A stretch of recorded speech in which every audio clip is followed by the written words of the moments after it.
আজকে সকালে খুব সকাল সকাল ঘুম থেকে উঠেছি।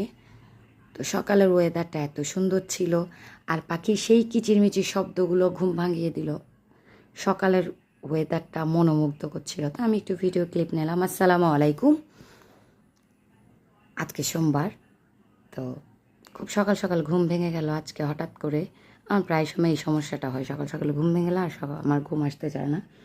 তো ঘুম থেকে উঠেই কাজে লেগে গেলাম। তো আমার ছেলের রুম স্মার্ট, এই রুমটাতে বিড়াল, আমাদের একটা বিড়াল ছানা ছিল, সবাই জানেন। তো বিড়াল ছানাটা এত অত্যাচার করেছে যে আজকে এটাকে দিয়ে আসতে বাধ্য হলাম। পুরো ঘর নোংরা করে ফেলছে। আমি সারাদিন করতেছি, মানে কেমন জানি একটু অশান্তি কাজ করতেছিল। তো ছেলেকে বললাম চলো আবার রুমের সব চাদর টাদরগুলো পাল্টাই। আমি 3-4 দিন পর পরে আমার চাদরগুলো পাল্টাই, ভাল লাগে না।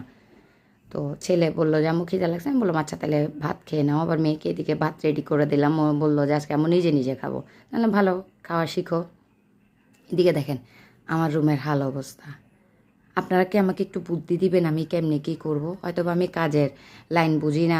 আমার আম্মারা বলে আমরা 5-6টা ছেলে মেয়ে পালছি, তারপরও 2-3 ঘন্টা কাজ করলে হয়ে যায়। আর আমি একটা মেয়ে নিয়ে, একটা ছেলে নিয়ে সারাদিনই মনে কাজ করি। তো একটু তো বৃষ্টির ওয়েদারটা ছিল, বৃষ্টি এই আসতেছে এই যাচ্ছে, এই রোদ উঠতেছে, মানে একটা আহামরি কাজ কারবার শুরু হয়ে গেছে। এদিকে বেলকনিতে একবার কাপড় দিয়ে একবার ছাদে দৌড় দিয়ে যায়, আবার একবার আসি আবার ছাদে যাই। তো এই চলতেছে আমার জীবনের গণ্ডিটা। তারপর আলহামদুলিল্লাহ ভালো আছি। তো আজকে আবার আমি শুরু করছি ঘরদুয়ার গুছানোর কাজটা। ঘরদুয়ার গুছাই মানে আপনারা শুনলে অবাক হবেন, আমি সারা সকাল কাজ করি। মানে ঘুম থেকে ওঠার পর চাটা খেয়ে যে কাজে লাগে, মানে সন্ধ্যা পর্যন্ত, যতক্ষণ মেয়ের টিচার আসে না ততক্ষণ পর্যন্ত আমি কাজ করি। কী কাজ করি আমি বুঝি না। আমার আম্মা বলে, আমার বোন বলে, আমার জেঠিরা বলে, ভাইয়ের বউরা বলে আপু আপনি কী কাজ করেন, কিন্তু আমি বুঝি না আমি কী কাজ করি, কিন্তু কাজ করি। সারাদিনই আমি কাজ করি, হয়তো আমি কাজের কোনো লাইন নিতেই জানি না। তো আমার ছেলেটাও আপনারা জানেন টুকটাক আমাকে কাজ করে দেয়, তারপরে তার চেয়ে বেশি বাড়াই দেয় আর কি। এই হলো, যদি ওরা বলে 1 কাপ চা দাও, তো 1 কাপের জায়গায় 1 কাপ ফেলবে, 1 কাপ বানাবে। আর একটা কিছু করতে দিলেই 10টা করে আসবে। আমার ছেলেটার এই হাল অবস্থা, একদম সহজ সরল আমার ছেলেটা, একদম ওর বাবার মতো। তো এই আর কি। কার কার ছেলে এমন আমাকে একটু জানাবেন। এরে বিয়ে দিলে যে কি করবে বা ও কী করবে আমি জানি না। আমার আর ওর আব্বার টেনশন, ও কেমনি জীবনটা পার করবে। এত সহজ সরলভাবে জীবন পার করা যায় না। ছেলেকে বারবার বলে আব্বু একটু বুদ্ধি শুদ্ধি করো, কিন্তু ও তো ওর ওর মতোই চলে। তারপরেও যাচ্ছে দিন আলহামদুলিল্লাহ।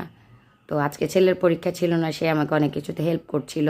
আবার বিকেলের দিকে দুপুরের পরে বললাম যে বাবা দেখো বৃষ্টি আসতেছে, কাপড় নিয়ে আসবো। বল কেমন, আমি ভাতটা খেয়ে যাই, আমি কাপড় নিয়ে আসবো। তো এই আর কি। তো সারাদিন কাজ। আমি আবার দুপুরবেলা ভাত খাই না, আমার দুপুরে ভাত খাওয়াটা একদম ভালো লাগে না। তো তখন আমি একটু চা খাই, হালকা একটু চা খাই। নাস্তা টাস্তাও খাই না, আমার একদম ভাল লাগে না। ভাল লাগে না বলতে একদম ভাল লাগে না। দুপুরের পর আমি একদম কিছু খাবো না। সন্ধ্যায় হয়তো একটা চা, 1 পিস বিস্কিট, তো এটা খেয়ে আমি দিনটা চলে যায়। রাতে কিন্তু আমি পেট ভরে ভাত খাই, এই আর কি দিন।